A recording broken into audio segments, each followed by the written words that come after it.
Magandang araw po, Congressman. Ako nga po pala ang kapitan sa lugar na ito. Magandang araw. Narito kami upang mangampanya sa eleksyon. Wala pong problema. Iboboto ka po naming lahat. Yan ay kung susolusyonan ninyo ang aming problema. Ano ba ang problema nyo dito? Ang una po naming problema dito ay wala kaming matinong daan. Hirap po kaming maibaba yung mga ani namin. Ganun ba? Akong bahala. Akin ang telepono ko. Tatawagan ko lang ang DPWH. A few moments later. Tinawagan ko na ang DPWH. At bukas na bukas din, may bago na kayong kalsada.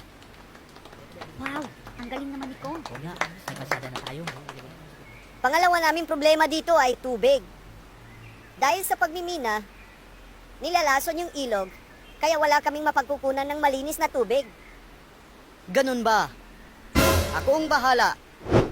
Akin ang telepono ko. Tatawagan ko lang ang DENR.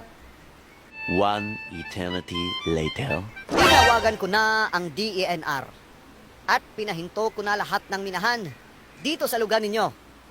Meron na kayong malinis na tubig.